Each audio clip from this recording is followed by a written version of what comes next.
Hi everyone, इस video में हम देखेंगे प्लेटफॉर्म प्रकाशन द्वारा प्रकाशित की हुई जो किताब है प्रैक्टिस सेट की बीपीएससी टीआरई 3 के लिए जो टीजीटी यानी कि जो मैथ्स के लिए स्टूडेंट्स हैं क्लास 9-10 के लिए जिनका सब्जेक्ट मैथ्स है उनके लिए जो प्लेटफॉर्म पब्लिकेशन की किताब है उनका हम प्रैक्टिस सेट का आज इस वीडियो में रिव्यू करने वाले हैं। आइए दोस्तों, अब हम देखते हैं किताब को। देखिए, ये रुक्मिणी प्रकाशन द्वारा पब्लिश की हुई किताब है जो कि प्लेटफॉर्म पब्लिकेशन पब्लिश करती है और ये बीपीएससी टीआरई 3 के लिए प्रैक्टिस सेट है क्लास 9-10 के लिए जिनका सब्जेक्ट मैथमेटिक्स है। ठीक है, यही हमारा बुक है। अब देखिए, इस बुक में टोटल 12 सेट्स हैं, 12 सेट्स हैं और अगर आप बात करें प्रॉपरली तो इन्होंने 10 सेट दिए हुए हैं। प्रैक्टिस सेट 1 से लेकर 10 तक आपका प्रैक्टिस सेट है और 2 सेट यानी कि जो प्रीवियस ईयर सॉल्व पेपर है टीआरई 1 और टीआरई 2 का, इसने ये भी दिया हुआ है। अब देखिए, इस बुक में जो सबसे बड़ी खामी मुझे लग रही है वो ये चीज़ है कि इन्होंने पैटर्न को एग्ज़ाम के हिसाब से मैच करने की कोशिश नहीं करी है। मैं इसलिए कह रहा हूँ क्योंकि अगर आप टीआरई 3 में अगर आप टीजीटी मैथ्स के लिए अप्लाई किए हुए हैं तो आपको जो पैटर्न है उनकी आपको जानकारी होगी। 30 मार्क्स के आपके लैंग्वेज आने हैं जहाँ पे 8 क्वेश्चन आपका इंग्लिश का और 22 क्वेश्चन आपसे हिंदी से पूछे जाएंगे जो कि क्वालिफाइंग होगा। दूसरा पेपर आता है आपका सामान्य अध्ययन। इसमें आपके 5 सेक्शन होते हैं जिनसे 8-8 मार्क्स के क्वेश्चन पूछे जाते हैं। अगर हम डिटेल में बात करें तो 8 आपका सामान्य गणित होता है, 8 क्वेश्चन आपका करंट अफेयर्स होता है, 8 क्वेश्चन आपका सामान्य विज्ञान होता है और अगर हम 8 क्वेश्चन फिर आपका हो जाता है मॉडर्न हिस्ट्री और आपका 8 क्वेश्चन हो जाता है आपका भारत का भूगोल। तो इस हिसाब से अगर हम देखें तो इस कसौटी पर ये जो हमारा प्लेटफॉर्म पब्लिकेशन की बुक है ये खरी नहीं उतरती है। इन्होंने मैथ्स के ओनली 7 क्वेश्चन ही दिए हुए हैं, 31 से आप देख सकते हैं और ये 37 नंबर क्वेश्चन तक मैथ्स का दिया हुआ है। और मेरा सबसे बड़ा सवाल है पब्लिकेशन से यही कि जब पॉलिटी के क्वेश्चन नहीं पूछे जाते हैं एग्जाम में तो आप प्रैक्टिस सेट में पॉलिटी के क्वेश्चन क्यों इंक्लूड कर रहे हैं, और वो ना कि सिर्फ 1 और 2 क्वेश्चन हैं बल्कि पॉलिटी के। अब ये देखिए, ये एनिसेंट हिस्ट्री का क्वेश्चन है। जब सिर्फ मॉडर्न हिस्ट्री एग्जाम में पूछा जाता है तो फिर आप एनिसेंट हिस्ट्री के क्वेश्चन क्यों डाल रहे हैं। सबसे बड़ी बात आप देखिए, 57 नंबर क्वेश्चन जो है आपका ये पॉलिटी का क्वेश्चन है, 60 नंबर क्वेश्चन आपका एंसेंट हिस्ट्री का है, 61 फिर से आपका पॉलिटी का क्वेश्चन है, 62 फिर से आपका मिडाइवल हिस्ट्री का क्वेश्चन है। तो ये तो रही एक चीज़, लेकिन इसके बाद भी अगर हम चलिए, ये पहला सेट है, अगर हम दूसरे सेट में भी चीज़ देख लें तो दूसरे सेट में भी देखिए वही चीज़ रिपीट है।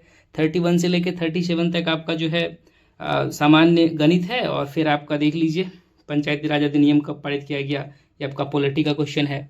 इसके बाद अगर हम देखें तो गुलामों का गुलाम आपका मिडाइवल, फिर 57 नंबर, 58 नंबर, 60 नंबर, ये सब क्वेश्चन आपके दिए हुए हैं जो कि नहीं पूछे जाते हैं। पॉलिटी के क्वेश्चन या फिर एंसेंट हिस्ट्री के क्वेश्चन हमारे जो जीएस का 40 मार्क्स का सेक्शन होता है उसमें नहीं आता है। दूसरी चीज़, जैसे इन्होंने मैथ्स के क्वेश्चन इन्होंने दिए हुए हैं जो कि 70 मार्क्स 71 से आपका टोटल 150 तक यानी कि टोटल 80 क्वेश्चन आपके मैथ्स के आते हैं। इनके क्वेश्चंस अगर आप देखेंगे डिटेल में, अगर इनका जैसे इन्होंने सॉल्यूशन भी दिया हुआ है तो इनके क्वेश्चन विद इन टाइम यानी कि 2.5 घंटे के टाइम में ये सॉल्व करने वाले क्वेश्चन नहीं होते हैं, काफ़ी कैलकुलेटिव क्वेश्चन होते हैं। मतलब कोई भी स्टूडेंट, नॉर्मल स्टूडेंट की अगर हम बात करें जिनकी प्रिपरेशन फिर भी अच्छी खासी है, वो तक जो है लैंग्वेज और सामान्य अध्ययन और फिर अपने जो सब्जेक्ट के क्वेश्चन हैं उनको लगा के, क्योंकि इतने कैलकुलेटिव क्वेश्चंस होते हैं जिन्हें कि विद इन टाइम करना बहुत मुश्किल है, पॉसिबल ही नहीं कि आप उनको सही समय में एग्ज़ाम के टाइम में आप उनको सॉल्व कर सकते हैं। ठीक है, तो ये मुझे सबसे बड़ा इस किताब का ड्रॉबैक लगा। ठीक है, और दूसरी चीज़ जो मुझे काफ़ी हैरान करती है इस प्रैक्टिस सेट में, ये प्लेटफॉर्म की जो इनके क्रेडिट पे सवाल उठाती है, वो ये है कि इन्होंने जैसे टीआरई 1 हुआ, फिर टीआरई 2 हुआ, तो टीआरई 2 के लिए भी इन्होंने ये बुक लॉन्च करी थी। देखिए, ये इनकी टीआरई 2 वाली बुक है। ठीक है, इसमें इन्होंने 11 सेट इंक्लूड किए हुए थे। और अगर हम बात करें तो इन्होंने क्वेश्चंस TRE 1 और TRE 2 का जो प्रैक्टिस सेट इन्होंने लॉन्च किया, एक भी क्वेश्चन इन्होंने मतलब चेंज नहीं किया है। मतलब सेम क्वेश्चन अगर आप देखें तो पेज नंबर के साथ इन्होंने इसमें डाल दिए हैं। देखिए ये हमारा TRE 3 के लिए प्रैक्टिस सेट है, ठीक है। और इसमें देख लीजिए आपका जो पेज है, पेज नंबर 7 पे हमारा 53 क्वेश्चन नंबर है कि निम्न में से कौन एक बौद्ध ग्रंथ 16 महाजनपदों का उल्लेख करता है, ठीक है। और ये हमारा देखिए ये TRE 2 का हमारा प्रैक्टिस सेट है, ठीक है। TRE 2 का प्रैक्टिस सेट है और इसमें भी देखिए 7 नंबर पेज पे सेम क्वेश्चन है, निम्न में से कौन एक बौद्ध ग्रंथ जो है 16 महाजनपदों का उल्लेख करता है।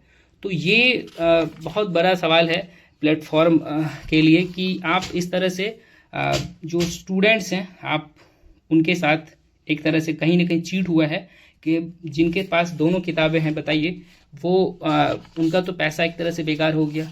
देखिए यही 60 नंबर क्वेश्चन आप देख लीजिए, यहाँ पे भी मैच कर रहा है। 57 नंबर क्वेश्चन देखिए, यहाँ भी देखिए 57 नंबर क्वेश्चन देखिए, यहाँ देखिए 60 नंबर क्वेश्चन देखिए, ये क्वेश्चन सेम है। तो मुझे ये काफ़ी जो है मतलब डिसअपॉइंट किया है ये चीज़। और जबकि दोनों देखिए अलग अलग पब्लिकेशन है, ये हमारे TRE 3 के लिए है और ये बुक हमारे TRE 2 के लिए है। तो अगर आप प्रैक्टिस सेट लगाना चाह रहे हैं तो मेरे हिसाब से आप इसको जो है अवॉइड कर सकते हैं। मार्केट में और भी प्रैक्टिस सेट्स हैं, आप उनको देखिए जिनमें कि क्वेश्चंस जो है पैटर्न के हिसाब से जिन्होंने दिया हुआ है और विद इन टाइम सॉल्व होने वाले क्वेश्चन हों, आप उनको बनाइए। Thank you so much for your time and patience. Have a good day.